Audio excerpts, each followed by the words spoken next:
This episode of The Rookie Hunter is sponsored by North Arm Knives. North Arm Knives are handcrafted and sold directly through a father and son team right here in British Columbia.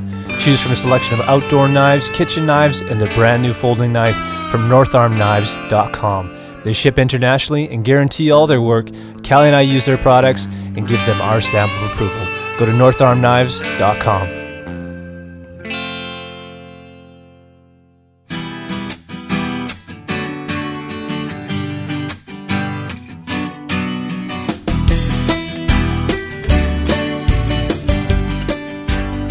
Hey guys, welcome to episode 29.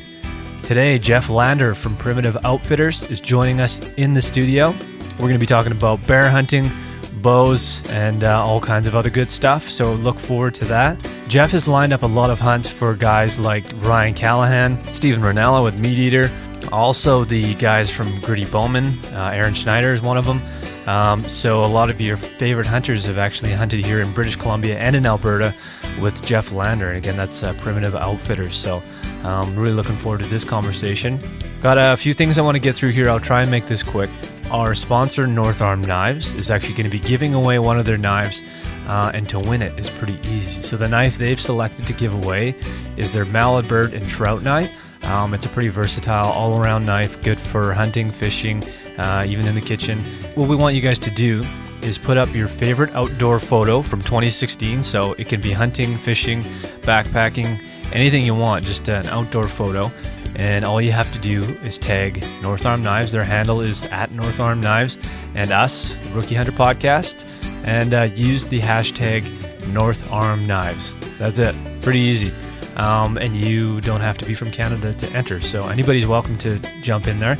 If you're looking for a knife, a good thing to mention is that for our American listeners, your dollar is much better than ours. So these knives are actually pretty affordable, and they'll ship them right to your door. So go to northarmknives.com for more information. If you pick up a knife, make sure to let them know that we referred you. There's a little box on the checkout page there, so make sure to do that. A couple more things. Lots of things to get through, so I apologize. But Callie and I are going to be emceeing the BC Interior Sportsman Show on April 8th. That's the Saturday. And we're also going to be giving away tickets throughout March here. So more details on that, but we're going to have 4 episodes. And what we're going to be doing is doing interviews with some of their speakers that are going to be at the event. So that's a lot of fun. We're going to meet some new people. I think we're going to be talking about fly fishing and stuff too. So we'll switch gears a little bit, and even cooking. And man, it's going to be a lot of fun. So keep checking back. If you're in the BC Interior, you definitely want to go and listen back and see if you can get some free tickets. It's going to be a great event. So one last thing, I want to give a big shout out to Chris Hillier. He actually donated to the show, and we don't say much about it, but if you do go to our website, there is a donate button. It does cost money to host this thing and record it and all that stuff. So those donations go a long way, and we very much appreciate them. We put it right back into producing the show. So big thanks to Chris. This episode is for you, my friend. Thanks again for doing that. As always, our website is therookihunter.com. Please subscribe to the podcast on iTunes and leave us a rating or review. Last bit of business, it's an important one. The 2 beers that we consumed during this episode we didn't mention.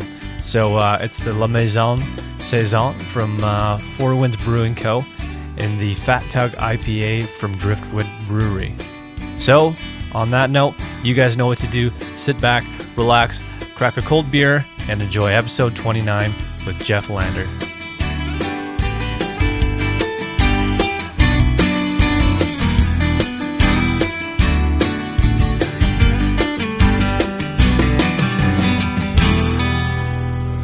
Beer tastes good. Yeah, it does. Feel good? Yeah. All right. So this is episode 29, and today we have Jeff Lander from Primitive Outfitters. Jeff, thanks for joining us. Yeah, thanks for having me. Appreciate you coming in. This is great. So if you don't mind, just tell us a little bit about yourself and what you do. Yeah, well, I grew up in the States and moved up here to Kelowna in '88, and I was a counselor for quite a few years, and then about 21 years ago, I decided to get into the outfitting. was working on my master's, and I worked with a guy in Edmonton, in the Edmonton bow zone, Okay. and guiding, and just really enjoyed it. And you meet some good people, so just kind of went from there, and went very, very slowly. In Alberta, you get tags in Alberta, unlike Right. BC, you get an area. Yeah. Okay. So that's the only way I could do it. So just built up, the whitetail mule deer part of my business out there and waterfowl. And then about 11 years ago, bought an area kind of between McBride and Prince George. Right. And and it's good. Nice. So Yeah, that's good. to backtrack a little bit, how did you first get into hunting? The traditional way through a 3-year-old man, or Yeah. My dad's from Montana, so that's how they fed themselves. So, I started fairly young. Well, 8th grade, which is pretty young, I think, and shot my first deer in 8th grade. Nice. So, he did it just for the meat, so it kind of took off from there. So, Cool. Yeah. So Ryan Callahan is sort of how we found out about you, and it's kind of convenient that you happen to winter in the Okanagan here. Mm-hmm. When I was talking to you on the phone yesterday, you said you've known Ryan since he was a teenager, pretty much. Yep. I'm sure you've got some good stories about him as a youth that I'm sure maybe you want to share or maybe not. but- Ryan is he's a good guy. He's one of the few that I've actually told him that he could marry any one of my daughters. Oh, nice. I can count maybe 2 guys that I would say that to. Nice. Cal's he's a very, very good dude. So, Yeah, for sure. yeah, he worked with ASAT Camo with Rob Smolak. That's how I first met him. He came up to Alberta for mule deer. Just a skinny little, well, he's still skinny, but a little more hair back then. Nice. So, Ryan's a good man. So you've had an opportunity to work with the guys from Gritty Bowman. Aaron Snyder is one of them. I think you were involved in lining up some hunts for the Meat Eater crew as well. So did you join those guys for those hunts as well, or are you just part of lining them up? With Ranella, he no, I was not. I was there, but I wasn't in their camp. Okay. Yeah, kind of doing the facilitating logistically. Right. And then and would have my younger guides that would be climbing those mountains. Those guys are animals. Right. So, and they have a certain way of doing things, and one of the good guys in the industry, absolutely. Steve Ranella is, he's the real deal. Yeah. When it comes to his respect of the land, respect of the animal. Yep. It's I don't know anyone like him. Yeah. And his whole crew is like that. Right. And then Schneider, when he killed his mule deer last year, I was with him. I wasn't with him when he shot his black bear in BC. He's coming back for grizzly this spring, and moose and mule deer. So Nice. I'll be with him on those. But So you split that between Alberta and BC then? the mule deer is in Alberta. Yes. Okay. Yeah. Nice. Yep. Cool. Good. Yeah, those guys are representing hunting really well. Mhm. I think it's important nowadays, especially with all the social media and all that kind of stuff. They're fighting a lot of the public land. I know Utah gave a bunch to the state. Is that? I think That's what they're the whole country down there. With the new administration, they're fighting. They're fighting that. Mm-hmm. So the BHA, which is quite active in BC as well. Okay. Actually, there's some good chapters here. Is that's the backcountry hunters and anglers? Yeah. Because we're hunting crown land, right? Yeah. And up here we just don't hear. I've lived more of my life in Canada now than I have in the United States. Right. And we take it for granted what we have up here. Yeah, This for is sure. this is the Serengeti of the North, man. You cannot get any better than British Columbia as far as variety of game. Yep. People are paying $48,000 or more for a stone sheep hunt. Mm-hmm. We can go buy a license and go hunt. Yeah. Really, we're pretty fortunate. We're spoiled, yeah. And when you sort of grow up with that being the norm, you are kind of spoiled, and you don't realize. Like when we started first hearing about the whole public lands issues, we were kind of trying to wrap our head around that, and just didn't understand it because it's so much different up here, and we've got access to so much backcountry and that. So it's a good thing for guys who live up here to keep that in mind, that we are super lucky. And oh man, yeah, a lot of people would do almost anything to be able to hunt up here. yeah, Be exactly. residents. Yeah. The more guys we talk to, the clearer that becomes. That they're just blown away the tags we can buy over the counter. I had to marry a Canadian just to do it. Right? What's that? I had to marry a Canadian just to get. Yeah, fair enough. Exactly. Not a bad plan. No. Good. So, with guiding, if somebody wanted to book a hunt with you, what's the process for that? Do you book up fairly fast, and you kind of got your regular guys who come back every year? Or? It fluctuates. I mean, this year, the spring and fall are my biggest that I've had ever, and that I attribute that a lot to the economy down south. Right. And all the folks that come up are American. And I have actually this year I've got a couple Canadians coming from Alberta Okay. to hunt, and I give it to them for Canadian dollars, not U.S. Right. Yeah. So it's it's gonna be a good year. But there have been some pretty bleak years as well. Right. 2008, 9, 10 when the U.S. crashed and the U.S. dollar crashed. I mean, a lot of outfits in BC really struggled Right. to stay afloat, and a lot of there was quite a few that didn't.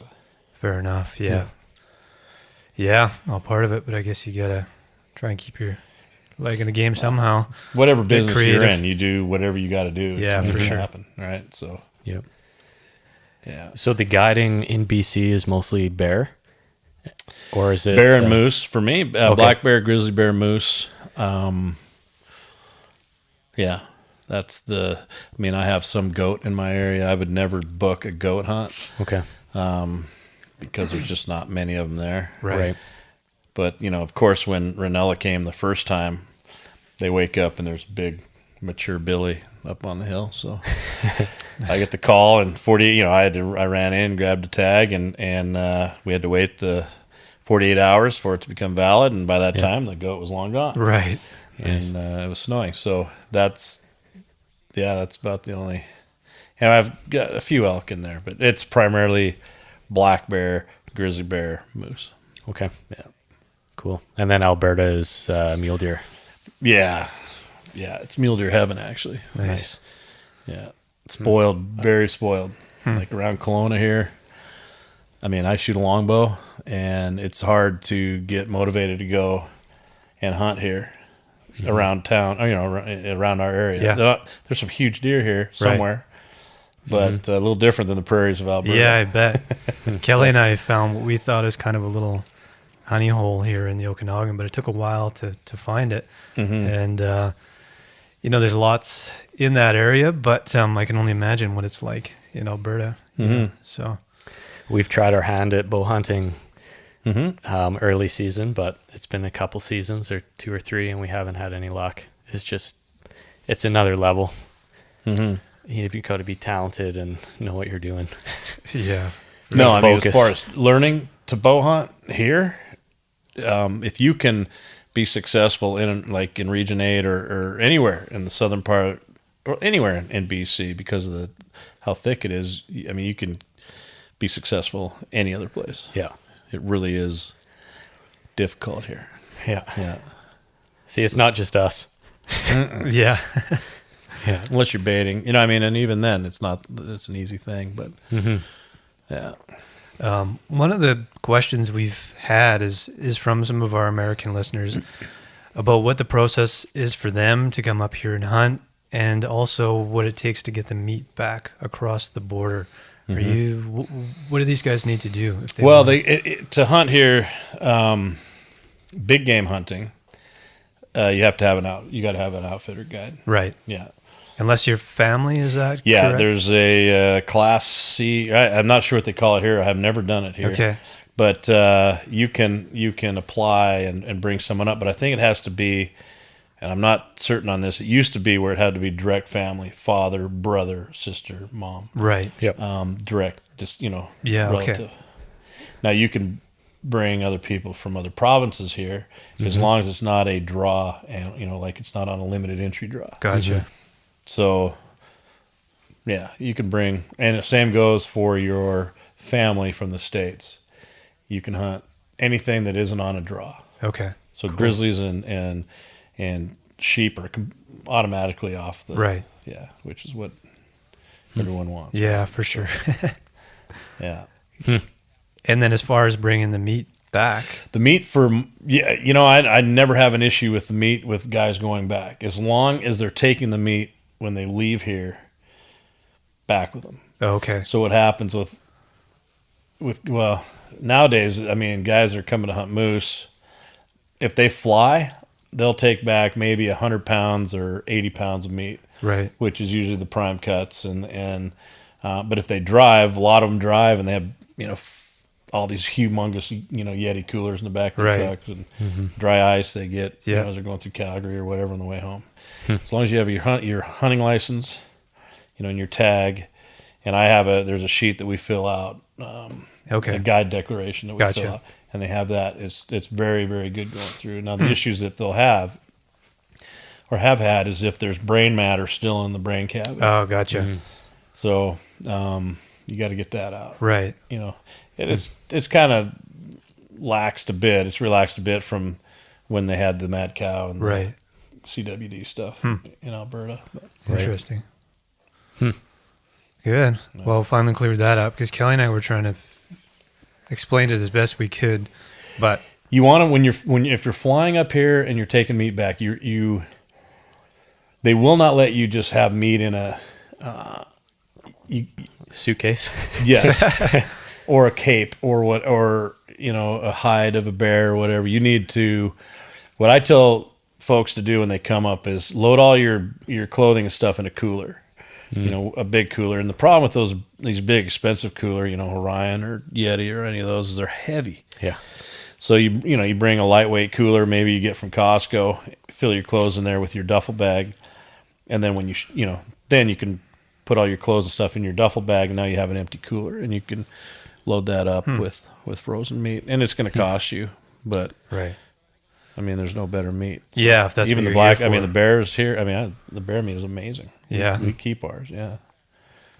I think we should talk a little bit about that. Yeah, exactly. So How are you cooking? Like, what are you doing mostly with that bear meat? Just anything? Like, Well, you want it to be an internal temp of 165. right. 160 to 165. I bring mine back, and I don't know if you know James down at Springfield or Springfield Meats. Yeah, Springfield Meats. no. I take like a lot of the guys don't take their bears home, and so I have my guides and myself. We peel off whatever, like the straps, the back hams. Usually the fronts are shot out. I mean, by law we don't need to, but I just don't feel right about Yeah, fair enough. toss them. So Right.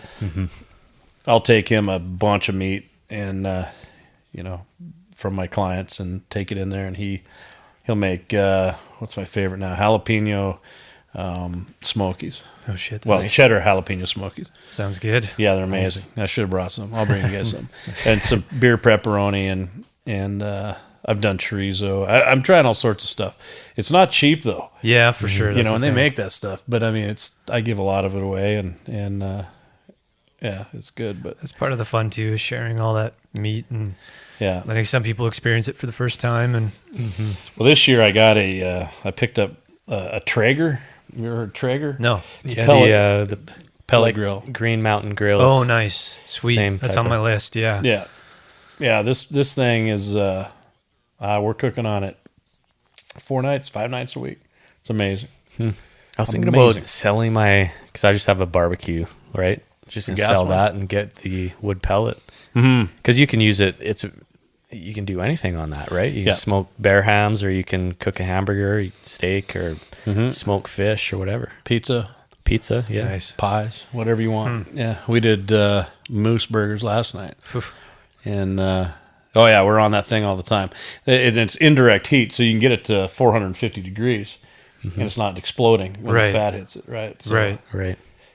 It's amazing as what you can do with that. So, yeah. You ever smoke bear ham or anything on I've not on that one because I just got it, but that's the goal. I mean, Yeah. Callahan's bringing a crew up this year from Kimber, and anyway, we're going to have a bunch of stuff going on. So Cool. actually, Traeger sent that up to me on a pallet, and I told him, I said, you know what, just send it to Spokane because I got to go there anyway, and I'll bring it up. But they said, no, I'll send it to you. Well, the duty was up there, but I didn't have to pay anything for it, which is very nice of them. But it's you try one of those things. They're not cheap either. Once in a while, Costco has them. Like there'll be a guy selling. Yeah, I've seen him here. He was there a couple of weeks ago. Yeah. Yeah. They had a little one, it was a junior or a tailgater or something like that. I'm going to buy one of those and leave my big one up at the ranch Oh, okay. because transporting them back and forth, it's 400 Right. pounds or something. Yeah. Okay.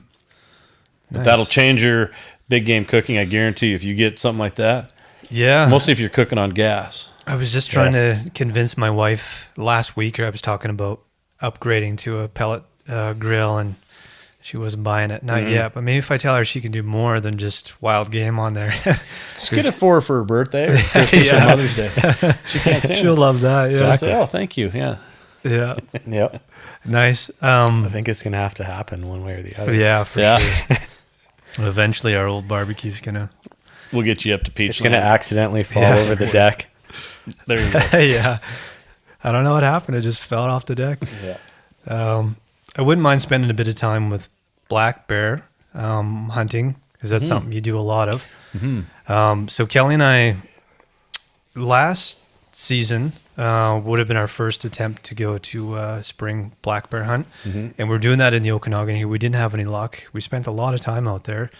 But other than seeing, like we saw a few sows with cubs, but we didn't see any boars. So I don't know if that's because we weren't approaching things the right way, or if the Okanagan's just not a good place to be black bear hunting, or what. So Or maybe we kind of thought it was a weird spring because the timing was it seemed like an early spring, didn't it? Last spring was incredibly early. yeah, Yeah. And, we were under the impression that we had an ATV for that period of time. And we were thinking, well, if we cruise the road and look for sign, that's probably the best way to go about it. And we didn't really see any sign and no bears.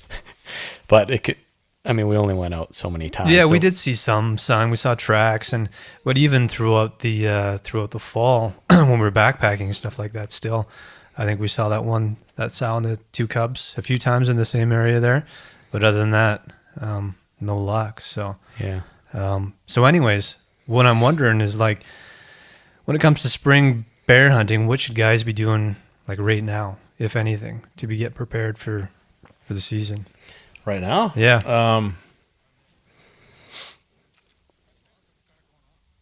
Yeah, I don't know. I mean, there's not much you can do now. I mean, they're sleeping. Right? Just So, sit back and relax, but maybe have some ideas in mind that you want to scope out.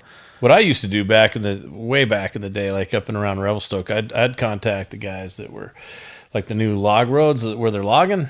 And there's always one guy that was power seeding for erosion, which is clover.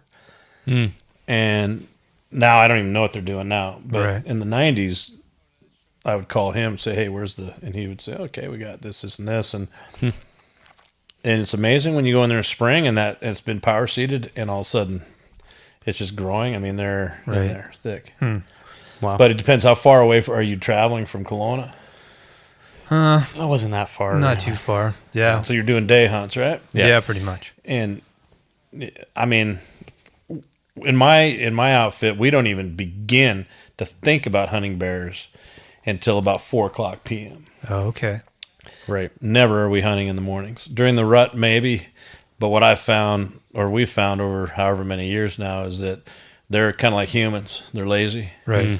And so if you go bombing into an area where they're feeding, or you're seeing, big boars feeding, they're no different than a big mule deer or big whitetail. They get your wind, they're going to move off. Right. And grizzlies will not. I mean, they'll move off for good. Right. You won't see them again. But that's just my experience. So I would, my biggest issue with guys that are hunting with me is most of them own their own businesses and whatever, and they want to take charge and they want to go hunt in the morning. It's like, no, you're not hunting in the morning. And I've had every week, it takes guys about 2 or 3 days to relax to where they can just, okay, I'm going to read today. Or I'm Right. going to go shoot my bow. Just relax a little bit. Yeah.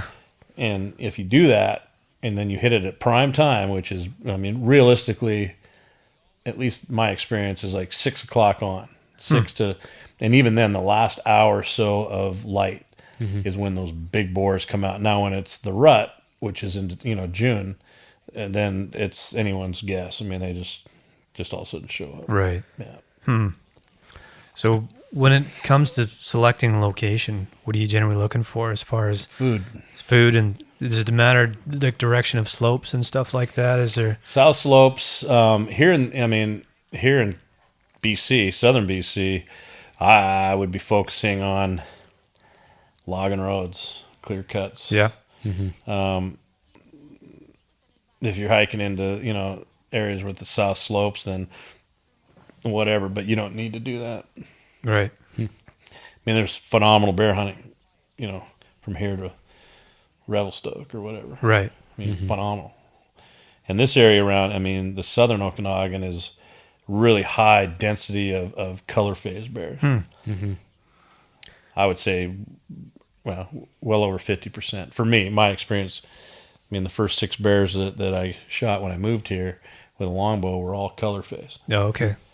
Do you find, I think I was watching Ranella and he was saying that might be related to the dryness of the climate or something? Have you noticed that? Or if he said that, then it probably is. I mean, he's done a lot of research. In fact, his podcast the other day, he had a guy who is a specialist with, and I haven't listened to it yet, with bears and all that stuff. But that could be because my area is very wet, very dense, and we're probably, when I first started, it was probably 10% color phase. And 11 years later, I would say we're up to 20 because we're not killing any of the sows, any sows for that matter. But and if they're small boars, we're not shooting them. And so we've noticed that by not shooting these color phase when they're young, all of a sudden we're killing some really big color phase bears, which is kind of nice.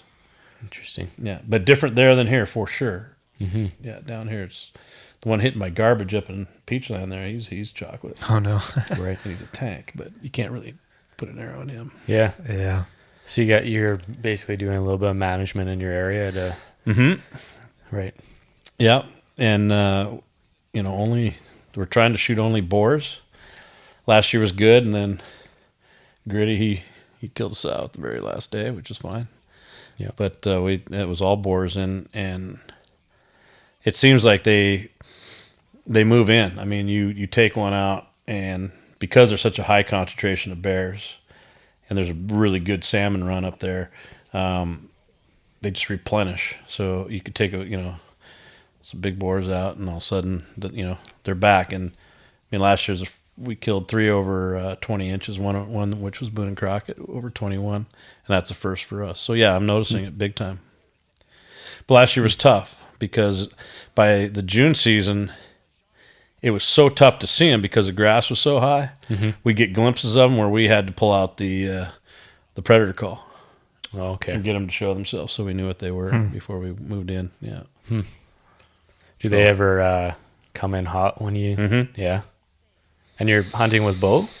Yeah, most it's a cases? mix. Yeah, it's a mix. I would say now it's probably 50-50 Okay. archery rifle. And then you get your archery hunters that really, they see one they like and they want to grab your gun, and Right. I don't really care. I mean, whatever they're into, right? Yeah. So, yeah. Bear hunting with a bow, that'd be pretty intense. It's fun. Yeah. And you hunt traditional, right? Like everything's wood and... Well, I mean, my bow's got carbon in it, and Okay. yeah, and my arrows are carbon, and yeah, no. Okay. I mean, you're shooting. I'm shooting traditional, but technically, there's not a lot of traditional. Right. Just the shooting style. Yeah. Yeah. I didn't really thought too much. Like I have a compound bow, but I hadn't really thought too much about the differences between recurve and compound until listening to some of these podcasts like Gritty, and then you realize there's no actual stop on a recurve. So the amount of practice that goes into that is insane. Compounds is totally, you need a lot of practice too, I would imagine, but you can pick up a compound and practice for quite a while, and you can be pretty good hitting the target at 40 yards pretty consistently. And you can just pick it up and shoot and be shooting 40 yards in a couple minutes. So there's really no comparison. And Aaron, his Schneider last year, he switched over to traditional, to a recurve. And I don't know if you guys were watching any of that or knew, but there was a huge following. I am sure that Hoyt, their stock went up because when everyone heard that he was shooting a recurve, they all bought the Hoyt Buffaloes. Right? Oh, really? Oh, nice. And he had an amazing year of, I think it was 5 or 6 animals that he shot, which for a traditional guy, if you're fortunate enough to kill 1 animal a year, maybe 2, but a lot of times there's nothing being shot, a few misses here and there. That's a good year, but 5 animals, I mean, he wow. Yeah, but now he's back to shooting compound, so he proved it to himself, and Yeah, I think he'll come back though. In fact, I know he will. But I get the sense that he's in the field like 300 days a year. Yeah, he's in there a lot. Nice. I wish we could spend that much time out there for sure. Yeah, It would be nice. We get out there as much as possible. That's the important thing. Yeah. So, Yep. yeah. You obviously have spent a lot of time with guys, and I'm sure you get all levels of experiences. What are some of the common mistakes that guys will make? I'm sure a lot of them are excited to get going, and as prepared as you can be, sometimes excitement can take over. And Or even just in the prep they do to come up, and I'm sure you guys have a pack list that Yes. kind of tell them this is what you need to bring. Maybe that's not an issue then if they have a list, but no, I mean they first of all, being here, you see things that have been on the market that we have no idea about here in Canada. We don't have. I mean, we have a couple archery shops, and they're pretty good. I know those guys, but you don't get the newest stuff. I mean, not all the time anyway. So when guys come up, I'm always very fascinated by what they have. right. Mostly Schneider. Yeah. Because everybody and their mother is giving him stuff to try out. So it's like, what is that? I've never seen that. So they have all the gear. They have, it's a fashion show. Either Cooey or Sitka or First Light, Right. or Under Armour. I mean, they're all head to toe. But probably the biggest mistake is they don't listen. Right. And so, I'm a pretty easygoing guy, and I don't get too fired up or angry, but you just tell them, here's the deal. This is how we're doing it. Don't range a mule deer at 20 yards for 40 different times when you're 20 yards from it, Right. for 5 hours, just constantly.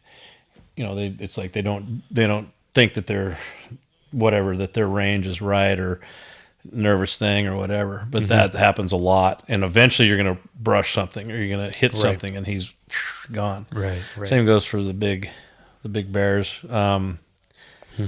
And a lot of times we get pretty aggressive with these black bears, are used to anyway, kind of mellowed out on that. But, and they're, you'd go charging in, woofing, trying to get the shot, and he's nowhere to be, nowhere near you. It's like, where are you? He's standing right here. Anyway, so. I heard a clip about you were talking about that, going in, chasing them and woofing at them and stuff, and it's kind of I was in awe about that whole process, because Mike knows I'm not exactly comfortable around bears.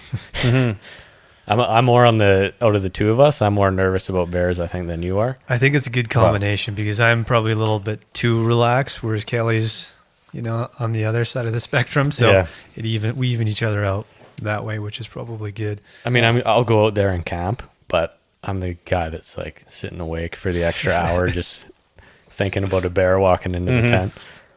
But after a while, you get to the point where you're like, if they want to thrash you, they're going to. And you can only do, you can do a certain amount of things to prevent that. But I've kind of come to the conclusion, mostly if we're hunting up north or wherever, I sleep now like a baby, because if it's my time, it's my time. That's kind of the way I look at it. If it's going to happen, it's going to happen. And you can, do things to avoid those situations. But on the other hand, I don't know. What can you do? yeah. Exactly. Which leads us to the photo on your Instagram page there of I'm not sure what the body part was there, but a bit of a bear attack situation. Oh yeah, yep. What take us through that story and how that all happened. Yeah, it's it was bizarre because we were hunting moose, and I had my moose. The moose camp was way down the road at the end of the road, and I had 4 clients in, and I had 2 pups. So the trainer from Wisconsin was there with his wife, and they trained my dog. So Okay. I had about a 12-week-old and a 4-month-old labs. Anyway, so the whole time we're hunting, nothing was happening. We killed one good bull, and we had a lot of meat. There was a lot going on around our camp, including our food tent was close, and I had these guys that were working for me are friends of mine, Paul and Dave. They're from PG. They've hunted this stretch for 20 years. Wow. And so I finally talked them into guiding for me. So anyway, we left. I left on about a Monday with clients. They went back in. They drew 2 tags. It was their camp anyway, so that I had used. And they went in with their boys, and they killed a bull, and I want to say it was on a Wednesday. They had 2 bull tags. Left, and then came back. Okay, so Thursday they're gone. Came back on Friday. Into camp they go. And they noticed one of the coolers was pulled out. So you've got like a sleeping tent, cook tent, sleeping tent, fire area. Right.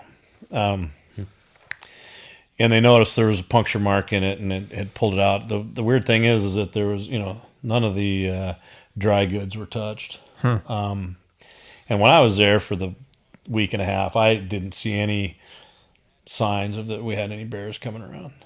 And bears don't like dogs. Right. First and foremost. So anyway, came in, and so they came back on Friday to try to fill their last tag with their sons, and they saw that out. So they went into bed, and it's how every wall tent, your zippers, they break break after the first year. You can never keep a wall tent and zipper zip, but For sure.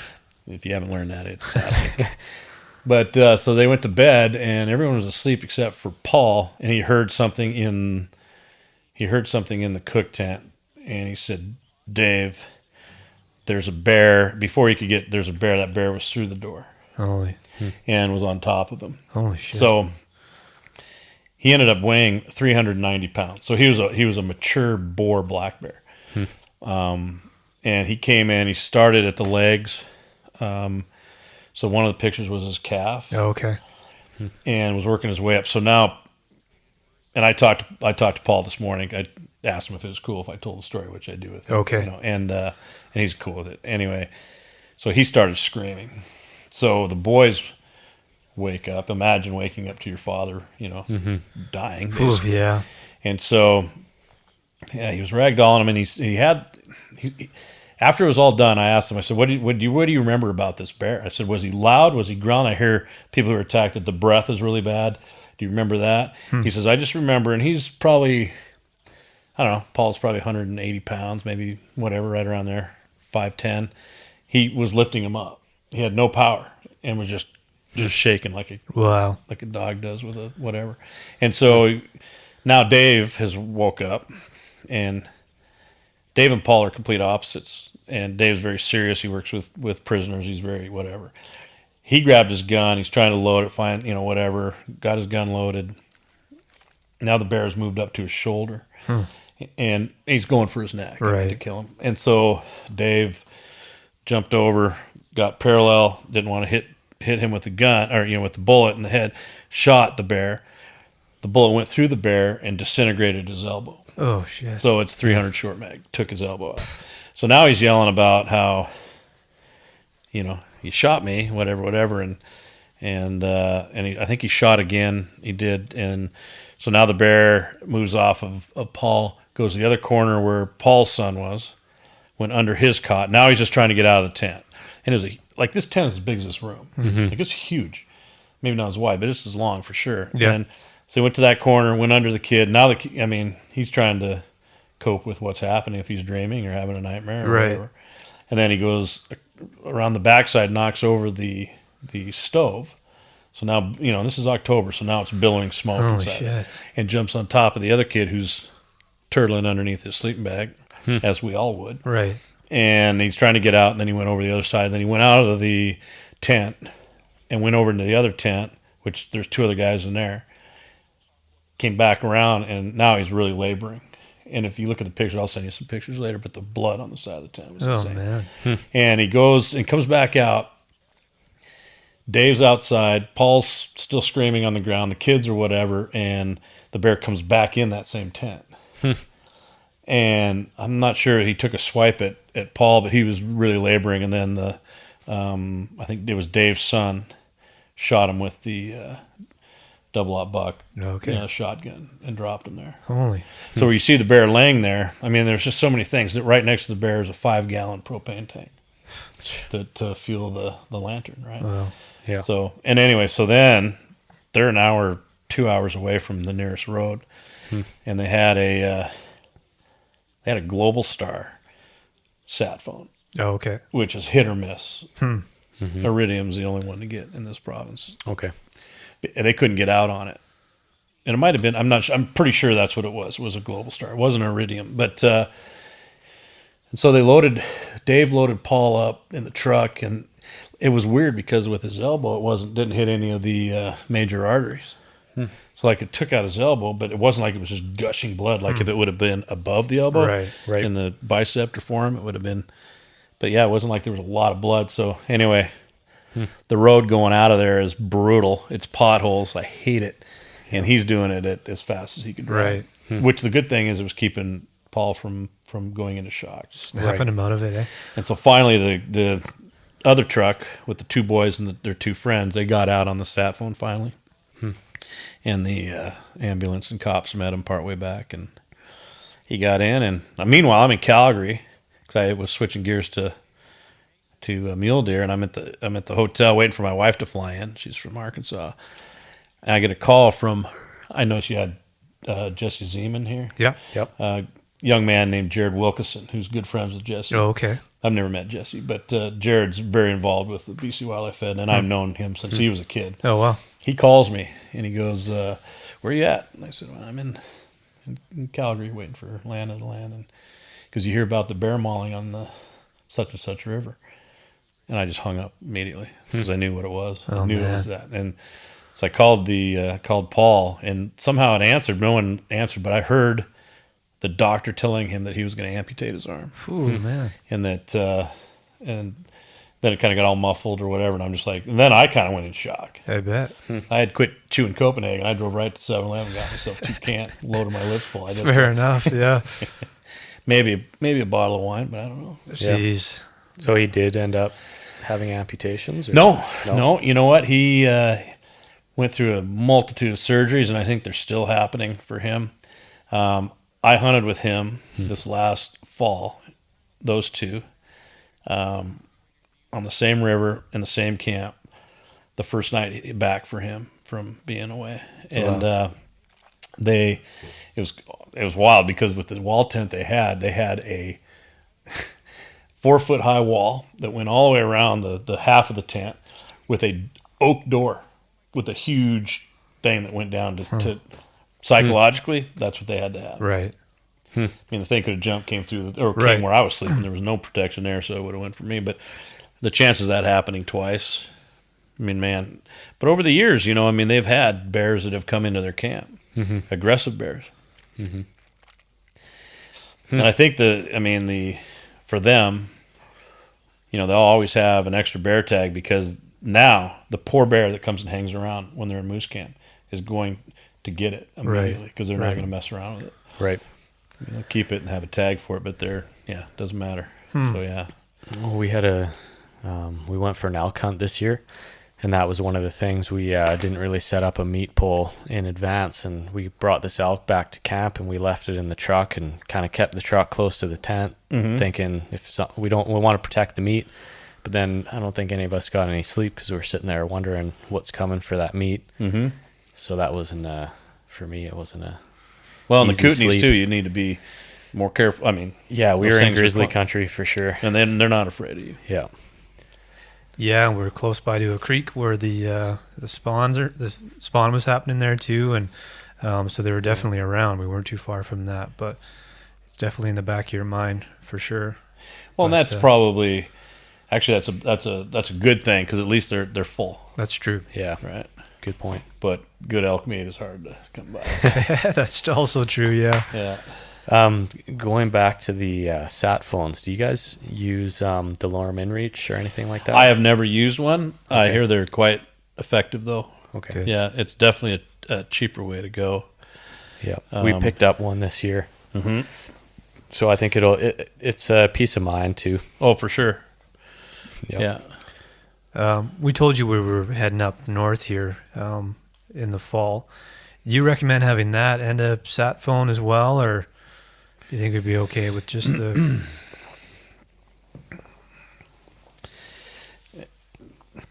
Yeah, I don't know. I mean, if you have access to one that you can use that you don't buy, I mean, they're not cheap. I was looking at to rent them. I think it was like a couple $100 for a week or something like that. So between four guys, that's whatever. Just to have it, just in case, right? You have two options as far as being able to contact people if something happens, but because you could split up, right? I mean, all four of you are probably not going to be hunting together. yeah, So exactly. So somebody's going to spike out, and then you're going to need. I would have two if it was four. yeah, Yeah. okay, good to know. It's a good idea. We're gonna be out there, so Yep. peace of mind goes a long way too. I bought one of those. They're called Iridium Go. Have you seen those? No, No. It's basically a Wi-Fi. It's a box, and you download an app to your. Well, I have an iPhone. Yeah. And then it's waterproof. You can throw it out there, throw the antenna up, and you can just sit in your. It Wi-Fi is right to it, so you can sit on your phone, laying in you don't have to be poking your thing up in there. Oh, really? Yeah. It's pretty cool. Interesting. So you can use your cell phone as a sat phone? Yeah, Cool. yeah. Huh. And Look into one of those. Yeah, for sure. no, they're cool. I was kind of doing an update with on Twitter because there's no photos, right? So Are those as pricey as a sat phone? they're cheaper actually to buy them. They're cheaper than buying the sat. Cool. But and they're coming down in price. I mean, but those DeLormes are. I've heard really good things. Guys are very Yeah. positive on those. So Cool. Well, I guess you can't like change logistics or operations around that bear attack. I mean, if it jumps into a tent, there's not much you can do. mm-hmm. But have you changed? Like, has anything changed since then in terms of how you think about? Yeah, I mean, I'm not bombing in after bears anymore. Right. Because you're off our logging roads anyway. The first 10 feet is thick because it's been cut, and then boom, it opens up into the understory, right? So, Right. yeah, I'm not as just, all out Aggressive. piling Yeah. through there because many times I've gone through and they're looking at you and they're popping their teeth or whatever.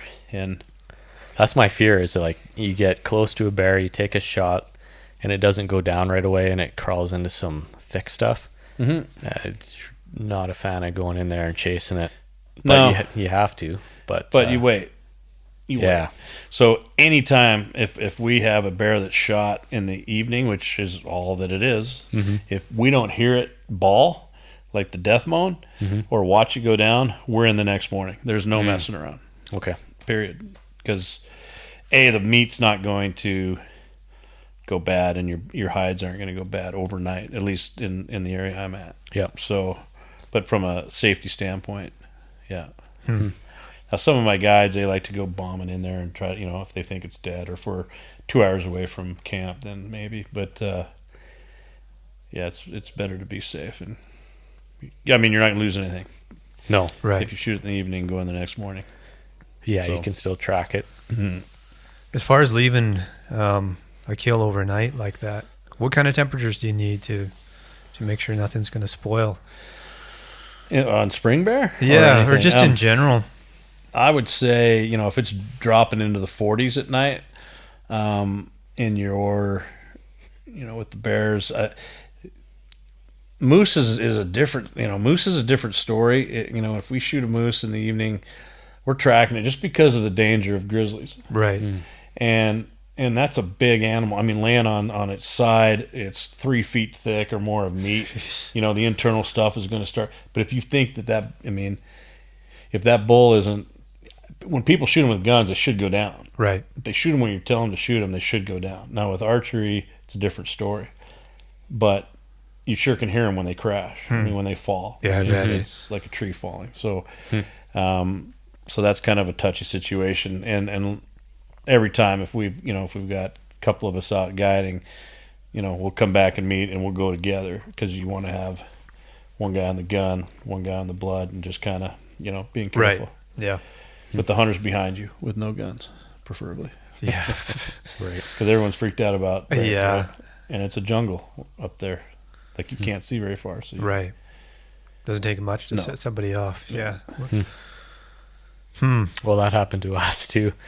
Remember, we were going back for the second pack out of the elk, and there was that by this time the sun had gone down. Oh, yeah. And there was a big stump sitting there, and we all immediately thought it was a grizzly bear. We even, you know, like, it's just that amount of lighting that starts to play tricks with your eyes a little bit, right? But like Garrett and I were staring straight through. There's a little, you know, between two trees, and there's this stump that looked like I was 100% sure that it was a bear. It scared the shit out of both of us. Yeah. And, you know, we just kept looking, and finally you're like, okay, that thing's not moving. And then your nerves calm down a little bit. And like, holy shit, that's a stump. But, yeah, it doesn't take much to Which freak is you normal. out. Yeah. You know, even after being out there for many, many years, you have to be diligent, and as soon as you become cocky is when it becomes dangerous. Right. So, and a lot of guide outfitters were, pretty cocky. Yeah. You have enough people telling you, you know, they think you know what you're doing, and then you make a mistake and you're dead. So, Yeah. Well, they're out there so much too.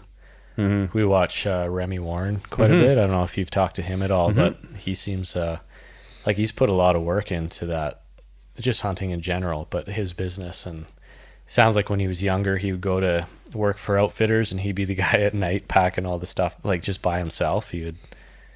he's speaking at the BHA down at in Missoula, which you guys should go to. Oh, okay. When is that? April 8th and 9th. Oh, shit. So Callahan speaking, Remy speaking. I think Ranello's brother's there, Randy Newberg.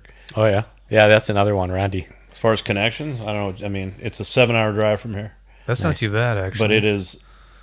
As far as networking, Yeah. that organization is amazing. As far as cutting edge, on the forefront of what's happening with public lands. Cool. Yeah. We're actually hosting we're emceeing the BC Interior Sportsman Show this year. Which is the same weekend. Which but, is the same is it? weekend, Yeah, unfortunately. But keep us in mind next year, because we were talking to Cody Rich from the Rich Outdoors podcast a couple weeks ago there, and he was saying the same thing. He's like, man, you guys got to come down here and take in some of these events, because there's nothing like those up here in Canada, right? So There's not. Yeah, if there's something that you think we might, benefit from attending, then make sure to let us know. Because there's all sorts. I mean, Randy's doing his podcast, Gritty's doing his podcast. Yeah. There's podcasts everywhere, but there's a lot of guys to grab for the podcast, right? There's a lot of wealth of information there. Yeah, for sure. Yeah, Remy's a good guy. Nice. Yeah, we're trying to line something up with him too. Hopefully, we'll get him on at some point. I don't know him personally. I've only, he's a good guy. Yeah, seems like it. I don't know how much time you have, Jeff. We're I'm easy. 5 to 6 here. We had some guys write in and ask us about archery, and as far as advice, Kelly and I can't give too much as far as what a rookie should sort of focus on as far as equipment if they're just considering getting into it. What would you recommend for somebody who's just getting into archery as far as gear? Well, I mean, I shoot a longbow, so I mean, it's from a compound standpoint, which is going to be what they're doing likely. Yeah, I mean, I'd be going down to somebody like can't remember his name, down at Hardcore. Local pro shop kind of. Yeah, I mean, I don't even know if there's any other. I mean, wholesale sports, but I'm not a big whatever. But yeah, but there's a lot of stuff online now.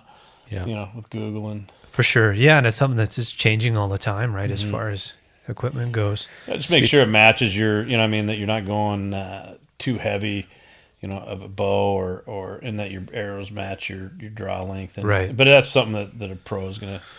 Yeah, that's the thing. If you get your Yeah. bow at a place like Hardcore Archery, which is kind of like a mom and pop shop, rather than going to somewhere like Wholesale Sports or Cabela's, where maybe the guy you're talking to knows what he's talking about, maybe he doesn't.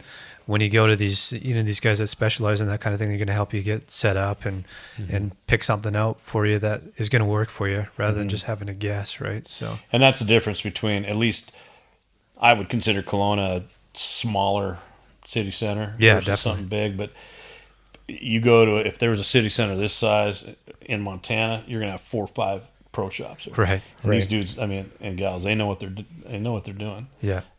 These guys do here too. Yeah. But they're limited because in order to get half the stuff, the duty they have to pay. Yeah. Thus, they got to charge a certain amount to pay for their overhead and pay for their wage or whatever. Yeah.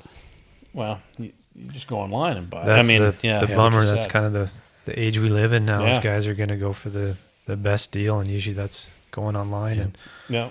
Although I did, I bought my bow from Hardcore, and it's awesome because they set you up and they give you a free lesson and they take you upstairs and teach you like the 10 steps of a successful bow shot and everything. They get you started on the routine, which is, it's huge.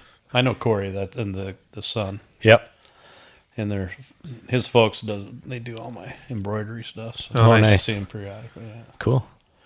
Saw the best hat the other day and I wanted to snag one, but it said make Trudeau a drama teacher again, and it was in the same red kind of right, this is Trump the hat. Trump hat. Yeah. It was, well, I put it on my Instagram. It was okay. It was Nice. awesome.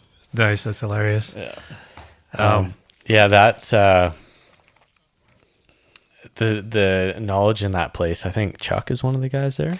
The older guy. The older guy, yeah, he's got a lot of knowledge about bow hunting too. I but talked to Chuck one day. I went in with the crossbow. He's pretty intense. he's intense. Yeah, He doesn't mess around. Yeah. As far as setting you up with the right stuff. And I think with bow hunting too is like if you're getting into it to hunt, like maybe I learned quickly that my expectations weren't going to be like made in the first 1 or 2 years, right? Like it's a lot of, you got to get within 40 yards to kill an animal, and that's not as easy as it sounds before you get into this hunting game. Your spring bear is custom made for bow hunting. yeah. Yeah. Yeah.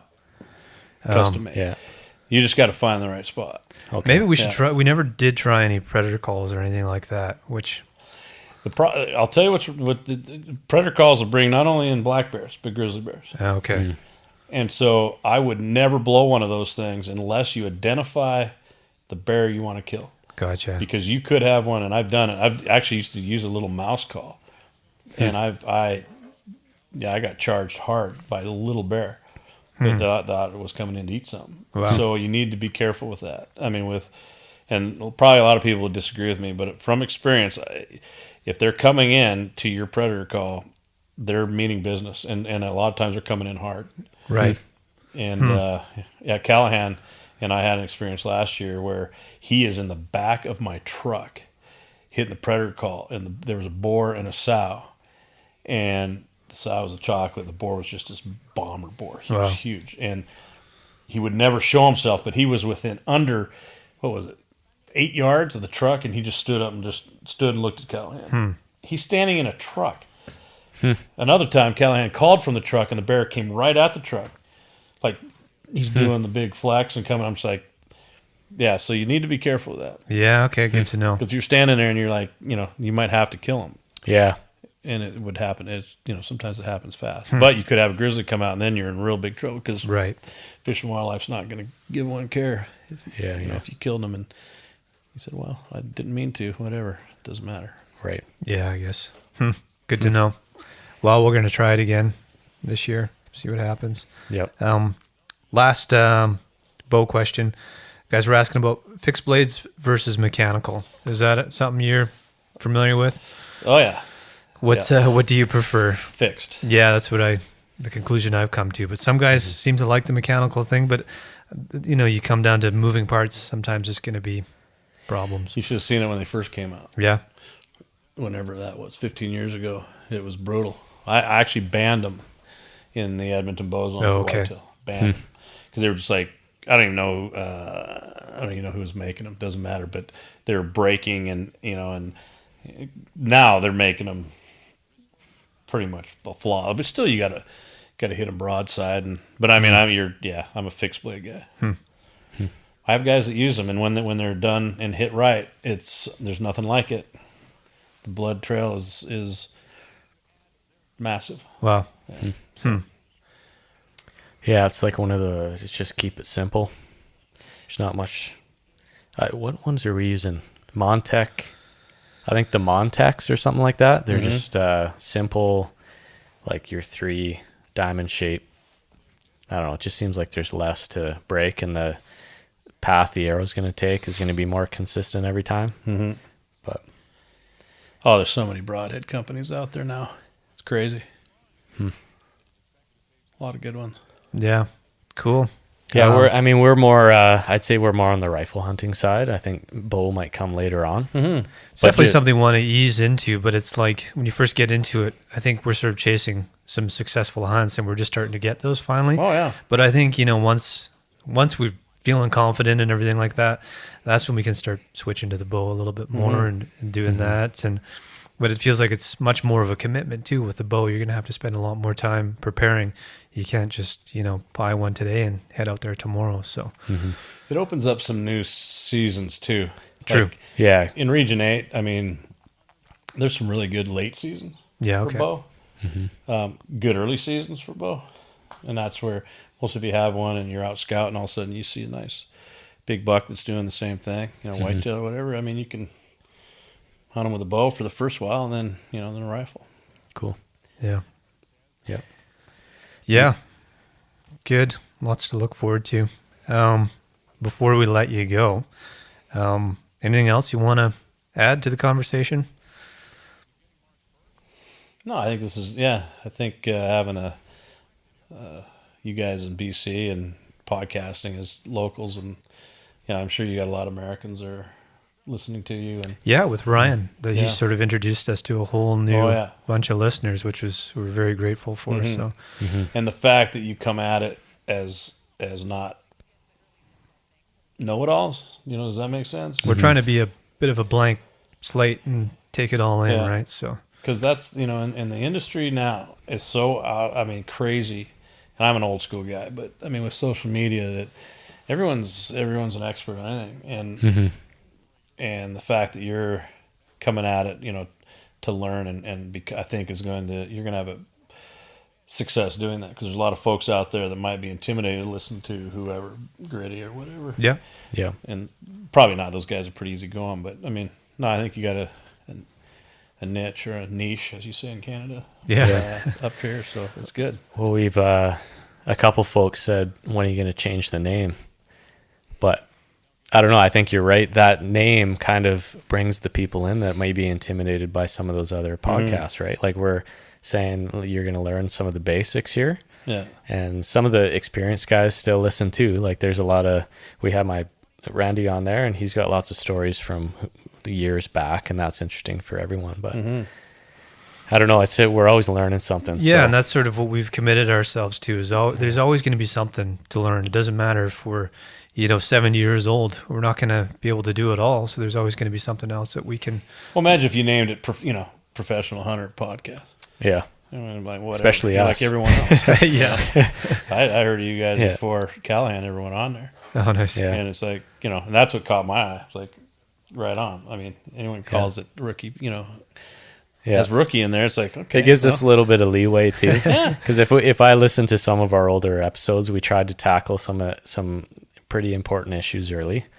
The wolf call being one of them, and we kind of get torn apart a little bit, but that's what it is. And as you listen to the story, the opinions change as we learn more, right? So we're kind of like, some of these topics, we're throwing them out there almost to start the discussion, and then we learn out of it too. So exactly. Make sure you got thick skin. Yeah. Because your armchair quarterbacks are going to tell you what they think and how much better they are, and they have a lot of them haven't shot anything, but yet Yeah. they know everything about it. Right. Yeah. You know, if you ever get Schneider on, ask him about the backlash of switching, you know, different companies. I mean, people are like, I don't notice. I'm not noticing what you wear. I don't notice, but I mean, it seems like in the hunting industry, you know, everyone has opinion on what you're wearing. Right. Right. Be it whatever. So, yeah.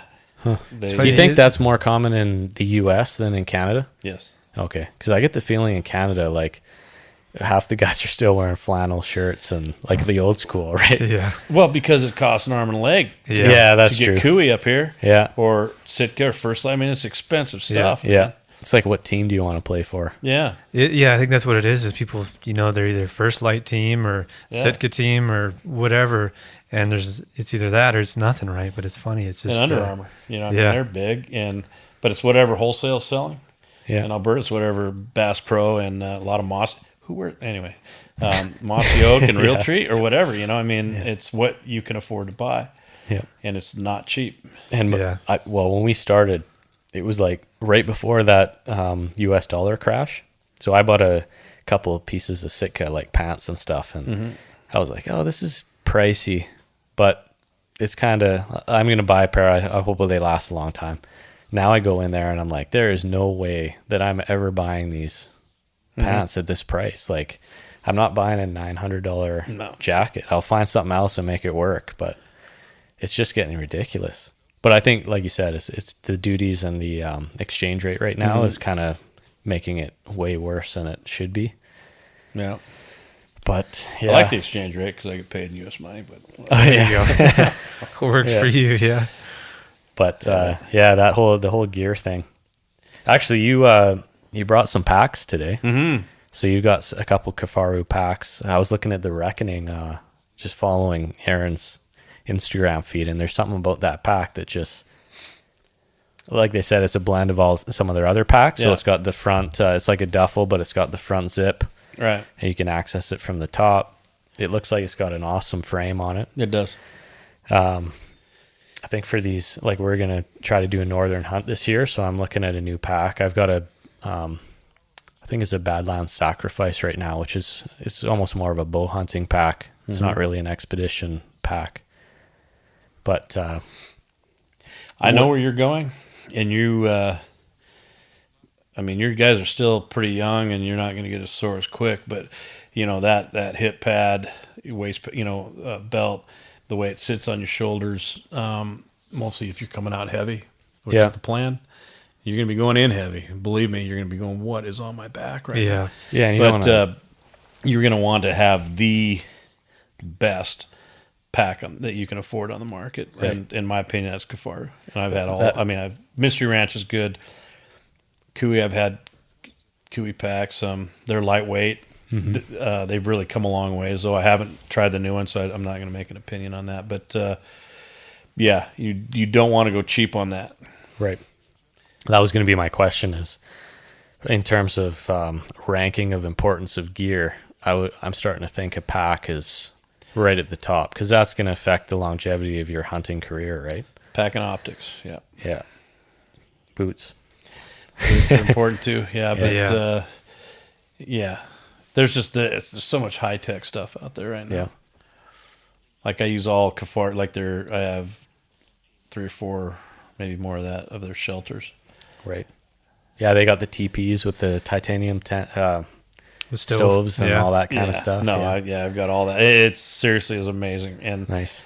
I don't know if I put it on Instagram or where I put it, but it was we had 50-mile-an-hour winds, hail, lightning, and in the 8-man teepee last year, and the pole is just going like this. And I'm just like, please don't blow away. And as long as you pitch it right, I've had all sorts of situations with them, but lightweight stuff. I'd definitely look as far as when you're going in with a floorless shelter. I definitely would. Nice. Garrett's already looking at those, so we'll let him buy it. Awesome. Yeah. Garrett, he's got a lot of nice gear. He does. And he had the wall tent when we went on this elk hunt. That was our first experience in one, which is awesome. Like, luxury. It's a luxury to be sitting in there at night in your underwear playing crib, and it's like -5 outside. Oh, yeah. At my age, comfort is very important. Yeah. Yeah. So this might be a different situation if we go on this hike-in trip. We might have to talk to Jeff a little bit more about some planning and for stuff sure. like that. But Definitely. I Cool. have some stuff that I've got all sorts of. If you want to try out the Sawtooth is great too, man. Oh, yeah. But you're going That's- 4. 4 See, people. the nice thing yeah. with the 4-man, if you got 4 going in, you can split it up, right? The gear, like, Exactly. Yeah. and when are you going up there? Probably the last week of September. Okay, you're going to be dealing with some weather, for Right. sure. Yeah, for sure. So you're going to want to. I would take in the titanium stove. Right. I'd be happy to lend it to you. I got a couple of them, and we buy these pre-pack. You know, the logs you buy, you just light. Yeah. Oh, yeah. The guy who owns Kafaru, Patrick Smith, back in the day said never do that. Aaron Schneider, I found out last year, does it all the time, which is a game changer for me. So when we went in, we brought a couple of them, and then we just broke them into thirds. Oh, You okay. and I mean, it blows you out of there. Wow. You are cooking. And, Interesting. so you could take one of you take the stove, one of you take the tent, Yeah. one or two guys take a log, and you will be thanking yourself. when Oh, it's good to know. -10 and windy. And So these are the tips you learn from guys who've been out there doing it for a lot longer than Yeah, us. no, I know where. I mean, I've looked over where you're going. Beautiful, beautiful part of BC. Yeah. But it's very unforgiving up there. Right. I'm expecting Does the not worst. care. Yeah. Right. Blow you right off the mountain. But, And then if you get something, and Mike, you were talking about like, splitting the pack out. So bringing it to here, bringing the camp, and then staying there, and then bringing it to here and bringing the camp. But I'm a little concerned about what else is going to be following us along those trips, right? Like, yeah. so I think you'll be, you'll be all right. I mean, you just need to be. I had a group come up when they were Marines and they were they were the Delta Force guys, and we killed a moose and he had in his pack a strobe light that he used in Afghanistan to be picked up when they're in conflict. Yeah. And we had this big moose that fell between two downfalls. It was brutal. And so we had to gut it and then come in the next morning. And so we're getting ready. We said, okay, I need you guys to pee around this moose. I need you to take your first layer of clothes, lay it on here, preferably your underwear. yeah. And he's like, well, I got this. And he pulls out this giant strobe light. And some guys use, and I've actually used like a transistor radio. Yeah, that's what we did. We did with the elk. Yeah. Yeah. And just anything that's kind of, So when we were leaving there, we're looking way down the valley. All you see is just kadoosh, kadoosh. I mean, it was lighting up. Any animal come in there, it's like, what is? I mean, you couldn't get close to this thing, Huh. Right. which worked well. But yeah, I mean, as long as you're scenting it up, and the ones that those bears up there are definitely afraid of humans. Right. Not as much. Your Kootenai bears, maybe not. I mean, haven't been killed as much as the ones up there. Right. Right. The ones you need to watch out for up there are the small and skinny ones, Right. Right. which we've had run-ins before with. The hungry little bit. ones. Yeah, the big ones, they're smart, but you got to be careful and whatever. So yeah, just make sure your other buddies are carrying the meat down, and you just Wear running shoes. yeah, exactly.